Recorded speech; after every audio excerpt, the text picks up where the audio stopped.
अब हम आपके सिलेबस से रिलेटेड आ रहे हैं। आपका जो टाइप्स ऑफ रिएक्शन हमने बता दिया, उसके बाद second chapter acid basis salts भी हमने बता दिया, लेकिन थर्ड जो मेटलर्जी है उसको बहुत सारा पार्ट्स उसका डिलीट कर दिया है सिलेबस से, लेकिन हमने कहा था कि कुछ इंपॉर्टेंट टर्म्स जो है उसे हम डिस्कस करेंगे। तो सबसे पहले मेटलर्जी का फिजिकल प्रॉपर्टीज हमने बताया था। केमिकल प्रॉपर्टीज बताने से पहले कुछ टर्म्स है इसमें जो यूज होता है, जैसे मेटलर्जी मेटलर्जी है, ओर्स है, गैंग है, फ्लक्स है, कैल्सिनेशन है, रोस्टिंग है। ये सब कुछ इंपॉर्टेंट टर्म्स है इस चैप्टर में। तो सबसे पहले मैं वो आपको डिफाइन करता हूं। सबसे पहले metallurgy is a process of extraction of the metals from various process. Metallurgy किसको बोलते हैं? It is a process of extraction of the metals from its ores by various process. Metallurgy एक ऐसा प्रोसेस है जिससे मेटल का extraction उसके ores से किया जाता है। That is called metallurgy. It is a term, it is a process in which the metals are obtained by various process from its ores. Ores क्या होता है? Ores एक minerals है। An ore is a mineral from which metals can be extracted economically. Minerals जो earth crust से जो हम minerals को निकालते हैं कंपाउंड फॉर्म में, वो जिससे मेटल का एक्सट्रैक्शन हो सके कम खर्च में, economically, that is called ores. अब सभी मिनरल्स ओर्स नहीं होता है, लेकिन सारा ओर्स मिनरल्स होता है। ये क्वेश्चन आपको रीजनिंग टाइप का क्वेश्चन आता है कि क्या सभी ओर्स मिनरल्स है? यस, जितना भी ओर्स है सब मिनरल्स है, लेकिन जितना भी मिनरल्स है वो सब ओर्स नहीं है, क्योंकि ओर्स उसी को कहा जाता है, मेटल्स का ओर्स उसी को कहा जाता है जिससे मेटल का एक्सट्रैक्शन कम खर्च में किया जा सके। तो ओर्स का डेफिनेशन क्या है? An ore is a mineral from which metals can be extracted economically. क्या होगा definition? What is the definition of an ore? An ore is a mineral from which metal can be extracted economically. जिस mineral से metal का extraction कम खर्च में किया जा सके उसे हम ओर्स बोलते हैं। हर मेटल का अलग अलग ओर्स होता है। मिनरल्स तो बहुत है, लेकिन और जैसे आयरन का hematite Fe2O3, magnetite Fe3O4, siderite FeCO3, these are the ores of metal. इसी ओर से मेटल का एक्सट्रैक्शन कम खर्च में, इकोनॉमिकली, ज्यादा खर्च में नहीं। ऐसा नहीं कि मिनरल्स जो हमें मिला है उससे मेटल का एक्सट्रैक्शन करें और बहुत ज्यादा पैसा खर्च हो जाए, तो फिर हम ऐसे मिनरल्स को ओर्स नहीं बोलेंगे। ओर्स उसी मिनरल्स को कहा जाएगा जिससे मेटल का एक्सट्रैक्शन कम खर्च में हो, प्रॉफिटेबली, इकोनॉमिकली हो। तो what is the definition of an ore? An ore is a mineral from which metal can be extracted economically. Write down it. Write down the definition of ores. Hello, are you listening?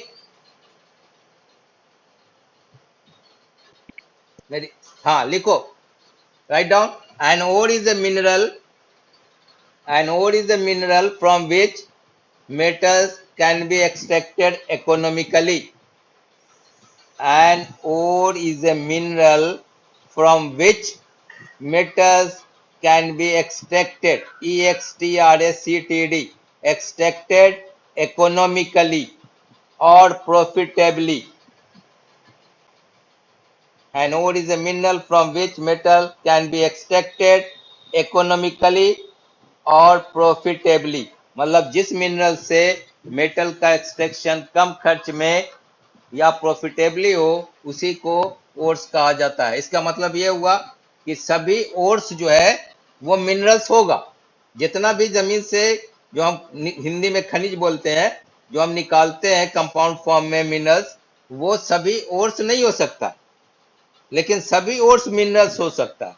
So all ores are not, all ores are minerals, but all minerals are not ores.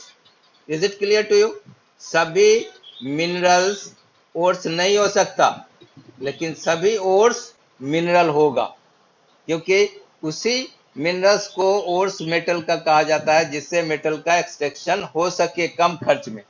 जैसे iron का हमने अभी नाम बताया, ores haematite है, magnetite है, siderite है, iron pyrites है, Fe2, ये सब नाम है ओर्स का, पूछा जाता है। मरकरी का ओर्स सल्फाइड ओर्स सिन्नाबार होता है, HgH।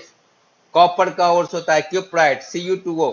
Copper pyrite, CuFeS2। तो हम बहुत सारे मेटल्स का इंपॉर्टेंट ओर्स आपको असाइनमेंट में लिख करके भेज देंगे, आप उसको कम से कम इंपॉर्टेंट ओर्स याद कर लेंगे। और अभी हमने ओर्स का डेफिनेशन लिखाया। दूसरा क्या होता है कि जब ओर्स को निकाला जाता है, ओर्स मिनरल्स को जब निकाला जाता है तो उसके अंदर बहुत सारी इम्प्योरिटीज होती है, तो उस इम्प्योरिटीज को रिमूव करना होता है। जैसे मिक्सचर को सेपरेट करते हैं, अनडिजायरेबल थिंग्स को बाहर करते हैं किसी प्रोसेस से, फिजिकल प्रोसेस से, तो उसी को जो ओर्स के अंदर इम्प्योरिटीज होती है, गंदगी होती है, उसको गैंग बोला जाता है, GANGUE। The impurities present in the ores is called gang, GANGUE। Write down, GANGUE, write down.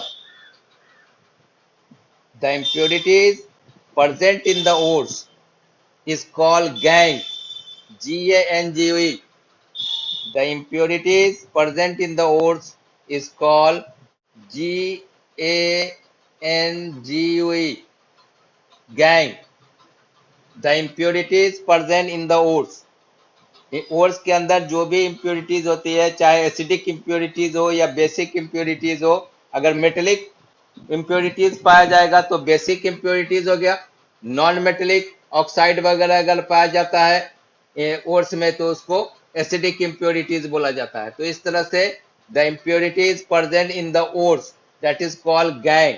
उसके बाद गैंग में फॉरेन मटेरियल मिलाया जाता है, दैट इज कॉल्ड फ्लैक्स। तो फ्लक्स मिल करके मोल्टेन फॉर्म में जो हमें ओर्स मिलता है उसको स्लैग बोलते हैं। तो व्हाट इज फ्लैक्स, लिख लो। Flux is the foreign material mixed in the gangue to get it in molten form. Flux is a foreign material. Flux क्या है, बाहरी मटेरियल है जो गैंग में मिलाते हैं। फ्लक्स क्या है, it is a foreign material या it is an external material which is mixed with the gang to get it in the molten form, to get it in the molten form। वो reaction करके molten form में हमें मिलता है, that is called slag, उसको slag बोलते हैं, जो मोल्टेन फॉर्म में मिलता है। तो इस तरह से उसका फॉर्मूला क्या होता है, इसका लिखा जाता है gangue, GANGUE, gangue plus flux equal to slag. ऐसा फिल इन द ब्लैंक्स में भी पूछा जाता है कि गैंग फ्लक्स के साथ मिलकर के जो मोल्टेन फॉर्म में हमें सब्सटेंस मिलता है उसे हम स्लैग बोलते हैं। Gang impurities present in the ores, ये फ्लक्स उसमें मिलाया जाता है फॉरेन मटेरियल, और ये दोनों रिएक्शन करके मोल्टेन फॉर्म में जो ओर्स हमें मिलता है दैट इज कॉल्ड स्लैग। तो गैंग क्या हो गया, it is the impurities present in the ores, that is called gangue, and flux is the external material present in the gangue to get it in the molten form, it is called slag। अब आ जाइए next, ores हो गया, metallurgy हो गया, gang हो गया, flux हो गया, स्लैग हो गया। अब आइए calcination. Write down, what is calcination, calcination, write down, calcination is a process of heating an ore in absence of air। Calcination is a process of heating an ore in absence of air to get it in its oxide form। Calcination is a process of heating an ore in absence of air to get the metal in its oxide form।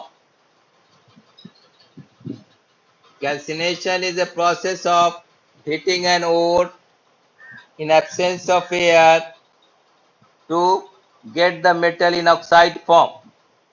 अब generally जो ये ores होता है इसका calcination carbonate ores का किया जाता है। जैसे सपोज करो कोई कैल्शियम का कार्बोनेट ओर है CaCO3, तो व्हाट विल वी डू, इसको हम हीट करते हैं in absence of air and we get calcium oxide and carbon dioxide is release.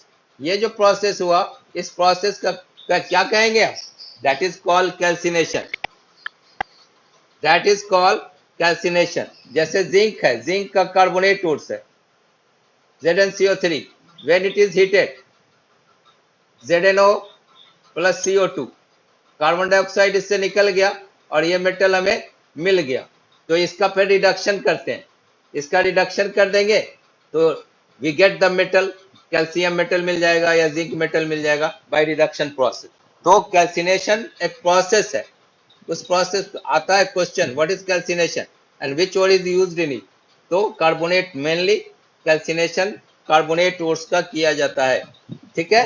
तो calcination is a process of heating an ore, generally carbonate ore, and in absence of air and we get the metal oxide in it. Carbon dioxide निकल गया, metal oxide हुआ, इसका reduction कर देते हैं। तो did you understand what is calcination process? अब है कैल्सिनेशन के बाद रोस्टिंग आता है। कैल्सिनेशन के बाद क्या कहलाता है, एक प्रोसेस है roasting, ROASTING, roasting, ROASTING, roasting. लिख लीजिए इसको, it is a process of heating an ore in presence of air. It is a process of heating an ore in presence of air.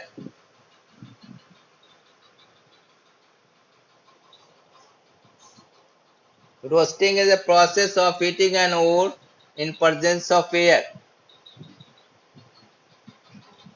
Generally, which ore is used in it? Sulfide and arsenide ores. Roasting process में which ore is used? Generally use किया जाता है reactive metal का sulphide ores या arsenide ores. जैसे देखो हमें कोई सल्फाइड ओर्स है ZnS, मान लो ऑक्सीजन के साथ इसको हम बॉन्ड कराते हैं तो हमें ये मिलेगा ZnO प्लस SO2।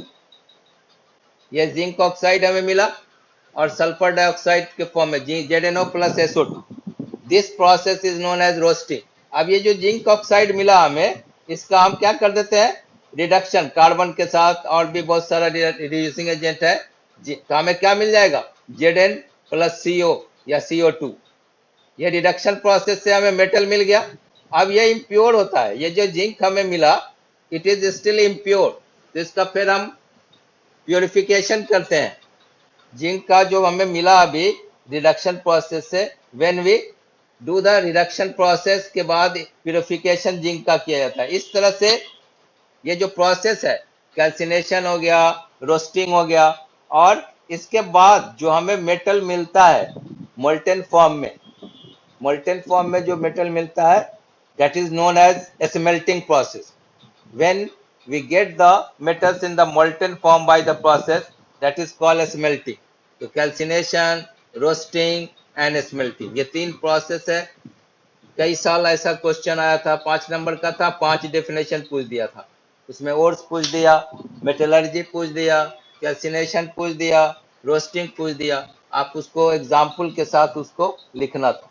तो चूंकि इस बार बहुत सारा मेटल से रिडक्शन डिलीट कर दिया है सिलेबस, तो इसमें है नहीं है, लेकिन हम आपको चूंकि मेटलर्जी का ये सब प्रोसेस है, डेफिनेशन इंपॉर्टेंट है, तो हमने बता दिया। कुछ इंपॉर्टेंट ओर्स और एलॉयज भी मेटल्स का है जो हम आपको असाइनमेंट में भेज देंगे, आप कॉपी में लिख लीजिएगा, बुक में भी दिया हुआ है, लर्न कर लीजिएगा अच्छे से। और सिलेबस में कौन सा पार्ट है नहीं है वो बाद में हम डिस्कस करेंगे। अभी हम आपको जो बता रहे थे मेन ये सिलेबस में है आयनिक कंपाउंड्स का डॉट स्ट्रक्चर एंड कोवैलेंट। तो सबसे पहले जो हमने कल बताया था कि ionic compounds is a compound which contains two ions, cation or anion. Cation is positive ion that is formed by the loss of the electron, and anion is formed by gaining of electron. और हमने बताया था, जैसे suppose कीजिए K2O का dot structure हमें बनाना था, तो हम जानते हैं कि K का एटॉमिक नंबर 19 होता है। If you will write the configuration 2881, इसका कॉन्फ़िगरेशन 2881, तो वैलेंस इलेक्ट्रॉन पोटेशियम का 1 है, तो K पे हम क्या करेंगे, एक वैलेंस इलेक्ट्रॉन दिखाया, 2 एटम है पोटेशियम का, तो K पे इस तरह से 2, और ऑक्सीजन इसका 8 होता है, ऑक्सीजन का एटॉमिक नंबर 8, तो इसका वैलेंस इलेक्ट्रॉन 26, 6 वैलेंस इलेक्ट्रॉन है। इसको हम डॉट स्ट्रक्चर से ये दिखा रहे हैं। अब इसमें एक ये इसको ये ट्रांसफर किया है, ये जो है ये इसको, तो इसका 6 था तो 8 होकर के ये अपडेट पूरा हो गया, गेन 2 इलेक्ट्रॉन गेन किया। और पोटासियम एक एक इलेक्ट्रॉन, 2 एटम है, तो लॉस करके ये जो लॉस किया 1 इलेक्ट्रॉन, तो अपना नियरेस्ट इनर्ट गैस के कॉन्फ़िगरेशन को पा करके स्टेबल हो गया। और इस तरह से ये 2 इलेक्ट्रॉन गेन किया, तो ये 28 नियोन का कॉन्फ़िगरेशन पा लिया। तो ये ऑक्सीजन 2 इलेक्ट्रॉन गेन करता है और पोटेशियम 2 इलेक्ट्रॉन लॉस करता है। This is ionic compound. और इस तरह से ये जो फॉर्म करता है 2K और O2 minus, this is the ionic structure. और ये डॉट स्ट्रक्चर लेविस, इसी को बोलते हैं Lewis dot structure. It is called Lewis dot structure. ये इंपॉर्टेंट है, ये आपके सिलेबस में दिया है। जैसे सपोज करो हम AgCl सिल्वर क्लोराइड जानते हो, ये फोटोसिंथेटिक कंपाउंड है AgCl AgBr। और सबों के जितना भी हाइड्रोजन्स है, क्लोरीन क्लोरीन ब्रोमीन आयोडीन एस्टेटीन, सभी के बाहरी ऑर्बिट में 7 इलेक्ट्रॉन्स होता है, 7 electrons in outer most orbit. Silver का वैलेंसी 1 होता है, इसके बाहरी ऑर्बिट में एक इलेक्ट्रॉन, और Cl के पास 7। तो इस तरह एक इलेक्ट्रॉन इसको दे दिया, तो इसका ऑक्टेट पूरा हो गया, ये गेन कर लिया। इस तरह इस पे जो चार्ज होता है Ag प्लस और Cl minus, this is the ionic compound. तो आयनिक कंपाउंड में हमने बताया था कि मोस्टली मेटल और नॉन मेटल जो कंबाइन करता है। एक्सेप्शन भी है आपका पॉली एटॉमिक आयंस में, ammonium chloride is also ionic salt है NH4Cl, जिसमें मेटल नहीं कंबाइन करता, but it is ionic compound NH4Cl। ठीक है, NH4Br NH4Cl ये सब हमारा आयनिक कंपाउंड्स में आता है। तो ये dot structure, this is called Lewis dot structure. अब हम कुछ कोवैलेंट कंपाउंड, जैसे सपोज करो हम यहाँ पे कुछ कंपाउंड लिख रहे हैं, K2O CO2 SO2 MgO AgCl NaCl N2O। अब इसमें आपको चूज करना है कि which one is ionic compound and which one is covalent compound. Covalent compound is form by combining non metal and non metal, and it is form by mutual sharing of the electron. Electron के mutual sharing से बनता है। तो यहाँ पे K2O कैसा compound है, आयनिक है कि कोवैलेंट है? हेलो, हाँ आयनिक है, आयनिक है, क्योंकि मेटल और नॉन मेटल, तो इलेक्ट्रोवैलेंट कंपाउंड भी इसको बोलते हैं, आयनिक कंपाउंड या इलेक्ट्रोवैलेंट कंपाउंड। यहाँ पे CO2 कौन सा कंपाउंड है, कोवैलेंट। यहाँ पे प्लस माइनस चार्ज ये नहीं दिखाएगा। कार्बन डाइऑक्साइड म्यूचुअल शेयर माने होता है बराबर का शेयर। अगर एक इलेक्ट्रॉन कार्बन शेयर कर रहा है ऑक्सीजन के साथ, तो ऑक्सीजन भी एक ही इलेक्ट्रॉन शेयर करेगा। अगर 2 इलेक्ट्रॉन ये शेयर करेगा कार्बन, तो ऑक्सीजन भी 2 इलेक्ट्रॉन, माने म्यूचुअल का मतलब होता है बराबरी का साझा। ये नहीं कि कोई एक दे रहा है तो दूसरा 2 दे रहा है, नहीं, 3 दे रहा है तो 3 वो भी देगा, म्यूचुअल शेयरिंग। सल्फर डाइऑक्साइड यहाँ भी नॉन मेटल के साथ, इट इज कोवैलेंट कंपाउंड। यहाँ पे मेटल और ऑक्सीजन नॉन मेटल है, ये आयनिक कंपाउंड हो गया। यहाँ सिल्वर और Cl है, metal non metal ionic compound. NaCl metal non metal ionic compound. ये लाफिंग गैस है, non metal that is covalent compound. तो इस तरह से चूज करने के लिए भी आ सकता है कि choose from the following which one is ionic compound, which one is covalent compound. अब इसमें हम आ रहे हैं कुछ आपका कोवैलेंट कंपाउंड का डॉट स्ट्रक्चर। जैसे देखो H2, how will you show the dot structure of hydrogen. Diatomic atomicity 2 है इसका। अब इसको हम दिखाएंगे तो हाइड्रोजन का एटॉमिक नंबर 1 होता है, तो इसका ये भी हो गया कॉन्फ़िगरेशन, पहले घर में 1 है, तो एक वैलेंस इलेक्ट्रॉन इसका और एक वैलेंस इलेक्ट्रॉन इस हाइड्रोजन का, दोनों डुएट। ये एक्सेप्शनल केस है, हाइड्रोजन एक्सेप्शनल केस है, that form the duet, DUEAT। Octet नहीं पूरा करता है ये हाइड्रोजन, क्या फॉर्म करता है स्टेबिलिटी के लिए, that form the duet. Duet अपने तरफ दो इलेक्ट्रॉन शेयर करके स्टेबल हो जाता है, और इस तरह से ये इस तरह से डॉट स्ट्रक्चर बना करके दैट फॉर्म द डुएट। तो इस तरह से एक इलेक्ट्रॉन इसका शेयर हुआ, एक इसका शेयर हुआ, तो सिंगल बॉन्ड H और H के बीच में सिंगल बॉन्ड बना। दिस इज द कोवैलेंसी, ये कोवैलेंट बॉन्ड फॉर्म करके, this is the dot structure of hydrogen. Is it clear? अब हम आते हैं क्लोरीन पे, Cl2। Did you right? लिख लिया इसको? आप देखो क्लोरीन का हम दिखा रहे हैं, क्लोरीन Cl2। यहाँ पे Cl जो है इसका 17 होता है एटॉमिक नंबर, तो 287, वैलेंस इलेक्ट्रॉन 7 हो गया, वैलेंसी 1 हो गया। अब इसका दिखाएंगे तो Cl में 7 वैलेंस इलेक्ट्रॉन है, एक अगर हम गेन करेंगे तो ऑक्टेट पूरा होगा। तो ये एक एक इलेक्ट्रॉन शेयर करता है, एक इलेक्ट्रॉन इससे, एक इलेक्ट्रॉन इससे, ये 2 2 4 2 6 1 7, यहाँ पे 2 2 4 2 6 1 7।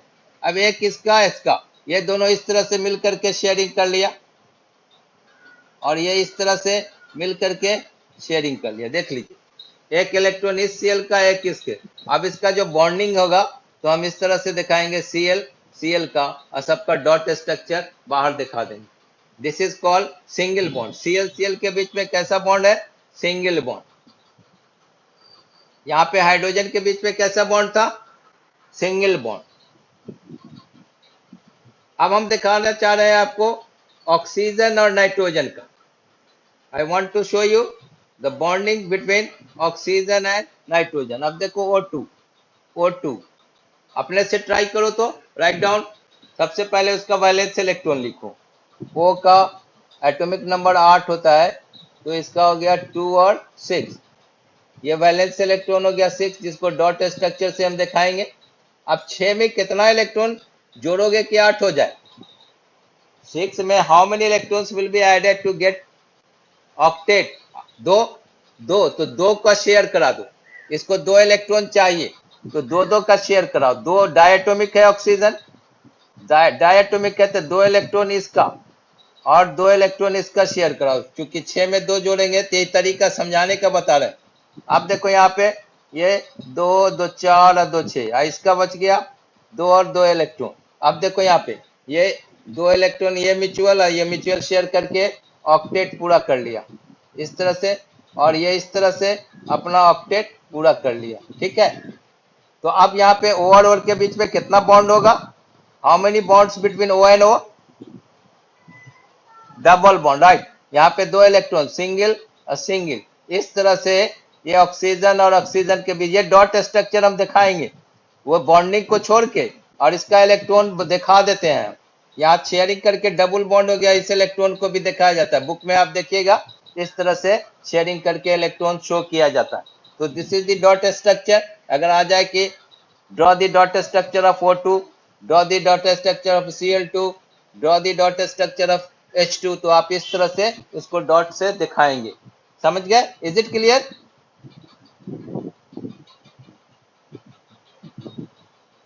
अब आप नाइट्रोजन का देखिए, N2, इसका डॉट स्ट्रक्चर आप ट्राई कीजिए, तो ट्राई योरसेल्फ, खुद से बनाइए। तो आप N2 का बना के दिखाइए।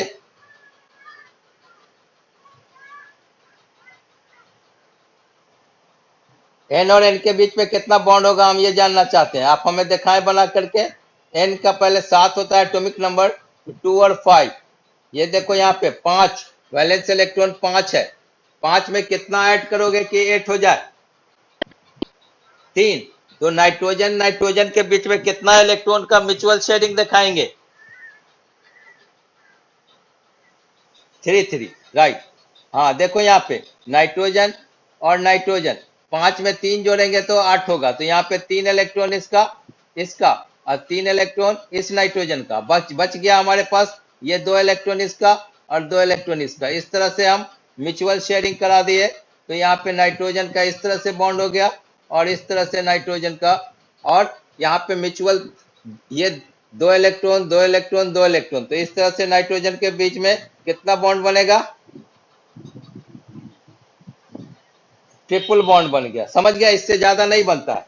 सिंगल बॉन्ड में 2 इलेक्ट्रॉन शेयर करेगा, डबल बॉन्ड में 4 इलेक्ट्रॉन शेयर करेगा, दो एक एलिमेंट का, दो दूसरे एलिमेंट, और ट्रिपल बॉन्ड में 3 इलेक्ट्रॉन शेयर करेगा। समझ गए? तो नाइट्रोजन का, ऑक्सीजन का, हाइड्रोजन का कोवेलेंट बॉन्डिंग समझ गए? Is it clear?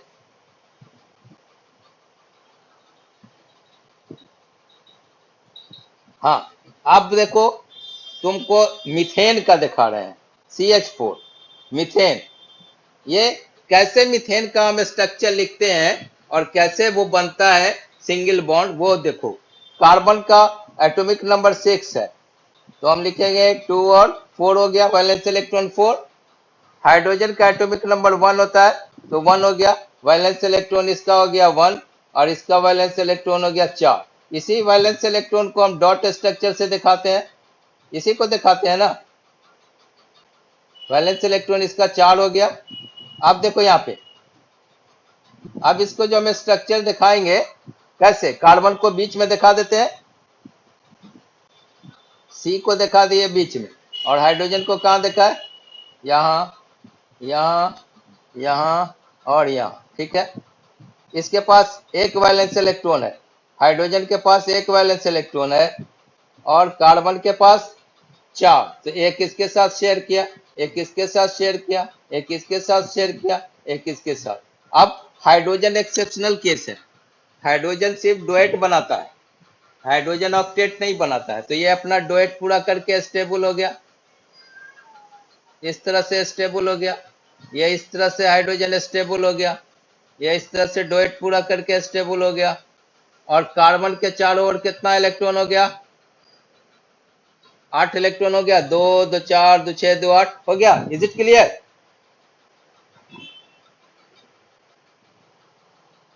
समझ में आया? Are you listening? ये समझ में आया? मीथेन हाइड्रोकार्बन है और अल्केन का पहला मेंबर है। तो इस तरह से कार्बन, अब इसका जो डॉट स्ट्रक्चर तो हमने दिखा दिया, अब इसको बॉन्डिंग के जरिए दिखाना है। तो कार्बन और हाइड्रोजन के बीच में 2 इलेक्ट्रॉन का शेयर हुआ, तो कैसा हो जाएगा? सिंगल बॉन्ड होगा। फिर यहाँ पे एक सिंगल बॉन्ड हो जाएगा, फिर इधर सिंगल बॉन्ड होगा, फिर सिंगल। तो मीथेन का स्ट्रक्चर कैसा हो गया? इस तरह से हम मीथेन का स्ट्रक्चर दिखाते हैं ना। This is the structure of methane, this is the structure of methane. Methane का स्ट्रक्चर कैसे दिखाते हैं? इस तरह। और कोई पूछ दे how many covalent bonds are present in methane, 1 2 3 4। समझ गए? Is it clear? उसी तरह अगर हम इथेन का दिखाना चाहेंगे, इथेन का C2H6 का, तो तुम्हारा कार्बन 2 है, तो इस तरह से सब में सिंगल बॉन्ड हो जाएगा, सब में सिंगल बॉन्ड, सब हाइड्रोजन डुएट पूरा करेगा और इस तरह से ये बॉन्ड बना देगा। और इथेन का स्ट्रक्चर कैसे हो जाएगा? ये सब सिंगल बॉन्ड कोवेलेंट बॉन्ड से जुड़ा होगा। और टोटल कोवेलेंट बॉन्ड्स कितना हो गया इसमें? How many total covalent bonds are present?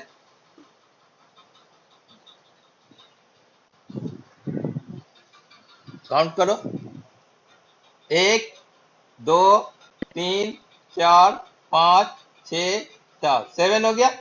समझे? Is it clear?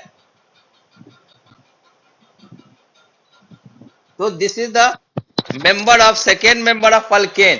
Carbonates compound जो सबसे इंपॉर्टेंट चैप्टर था तुम्हारा, उसको भी सिलेबस से डिलीट कर दिया है। सबसे इंपॉर्टेंट सेकेंड टर्म में सबसे बड़ा चैप्टर और सबसे इंपॉर्टेंट चैप्टर था, उसमें बहुत सारा चीज डिलीट कर दिया है। लेकिन हमें बहुत टाइम मिलेगा, हमें टाइम मिलेगा, सिलेबस में है चाहे नहीं है उससे मतलब नहीं।